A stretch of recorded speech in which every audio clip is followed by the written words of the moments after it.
Hai, aku Lola.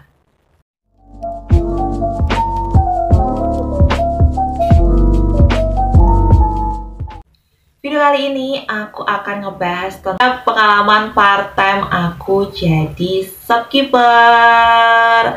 Nah, pengalaman ini menurut aku pengalaman yang sangat-sangat aku suka karena aku itu juga suka fashion. Aku suka banget fashion, mix and match baju.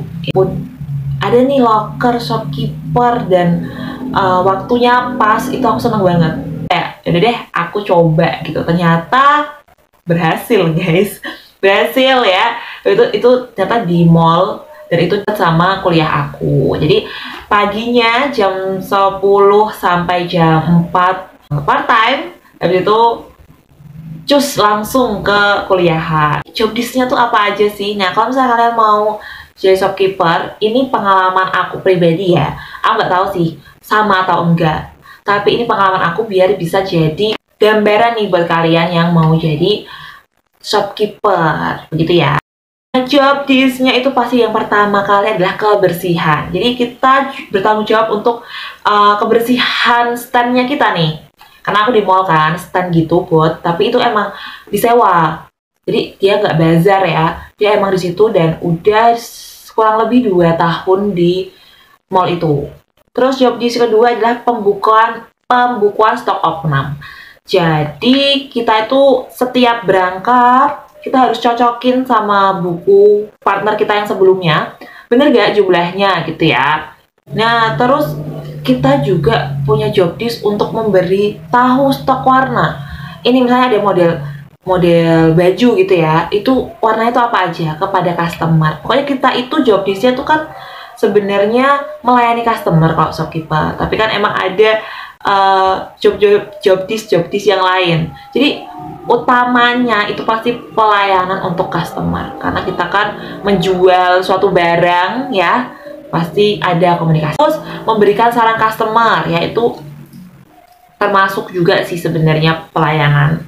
Terus, nah kalau misalnya kalau di punya aku itu boleh dicoba, ya boleh dicoba asal bukan rajut.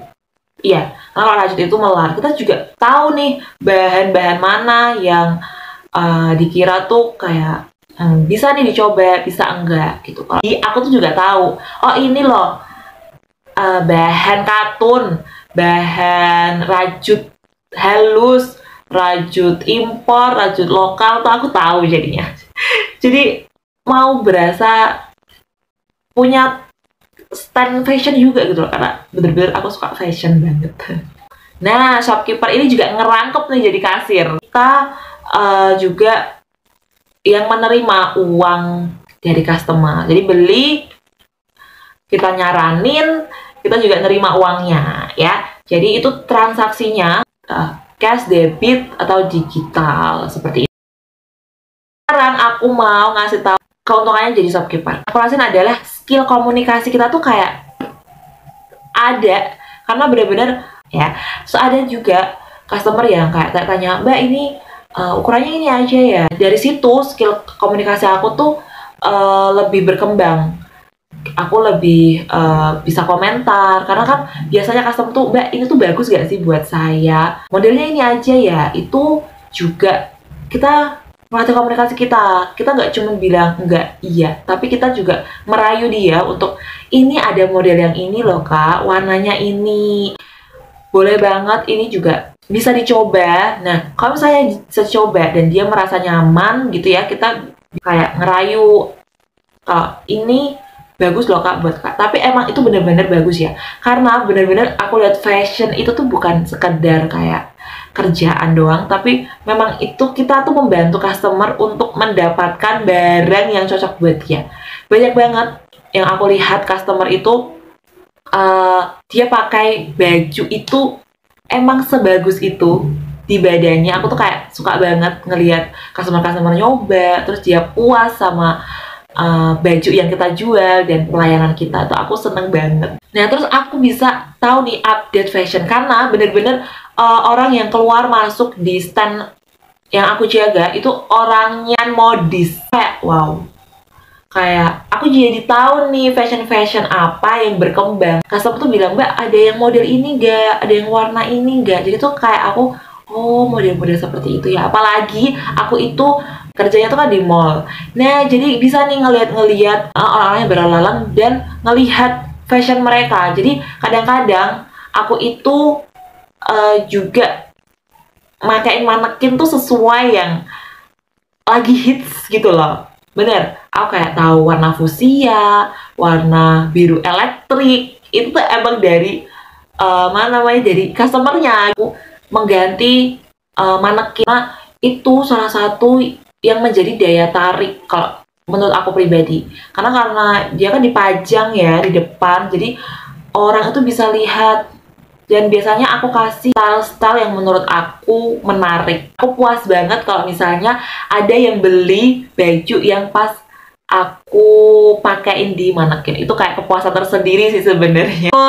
Terus kita mengerti pembukuan, itu pasti. Pembukuan itu tuh menurut aku adalah masalah internal dari sebuah bisnis. Masalah internal dari sebuah bisnis. Jadi kita kalau tahu pembukuan ya dia kita tahu pengelolaannya gitu loh. Juga nggak jarang aku juga tanya nih sama owner aku, kayak kayaknya yang namanya Kenit premium, terus Kuba premium, rajut impor, rajut lokal, siapa lagi ya. Terus aku tahu bahan yang adem mana, bahan yang anget mana, bahan yang gerah mana, itu aku tahu. Kelebihannya lagi adalah aku tahu yang namanya harga sewa di mall itu, karena bener-bener aku tanya sama ownernya. Kali aku tanya itu aku kaget sih, hah beneran sewanya sampai segitu per bulan loh, per bulan. Aku kira setahun, tanya per bulan.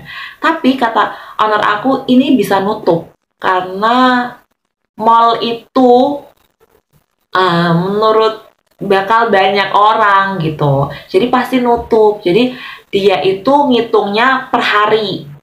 Jadi harganya segitu sewanya, terus perharinya kamu dapat berapa. Dan partnerku itu yang satu, dia itu ngitung-ngitung per hari, dia ngitung-ngitung sampai bulan gitu ya. Ternyata nembus, malah berkali-kali lipat. Dan aku kayak wow, ternyata ya balik modal malah dapat modal lagi gitu. Jadi kayaknya aku sangat-sangat tertarik untuk bisnis di mall deh kayaknya. Jangan saja ya guys. Kalau misalnya kalian mikirnya tentang uang, ya pasti gak cukup. Tapi aku mikirnya tuh tentang pengalaman. Bener, pengalaman. Iya sih, memang bener-bener pasti kalian yang lihat video aku gitu ya, ya bener, kerjaannya seru tapi uangnya tidak seberapa. Kalau menurut aku pribadi, pengalaman terus kesenangan dalam bekerja itu hal yang paling penting. Karena saat kita bekerja, kita tahu apa yang kita kerjakan dan bermanfaat buat kita keesokan harinya. Mengembangkan skill-skill yang kita kira nggak punya, ternyata punya. Menurut aku itu nggak bisa ukur pakai uang. Kalau menurut aku pribadi ya. Jadi kalau kalian pengen banget, atau teman kalian ada yang pengen nih jadi shopkeeper, bisa banget share video aku sama mereka. Yang suka sama video aku bisa like, dan kalau mau tahu tentang pengalaman-pengalaman aku yang lain bisa banget subscribe video aku. Dan jangan lupa komen di bawah, siapa nih yang pernah jadi shopkeeper, bisa komen di bawah. Sekian cerita pengalaman aku jadi shopkeeper, dan sampai jumpa.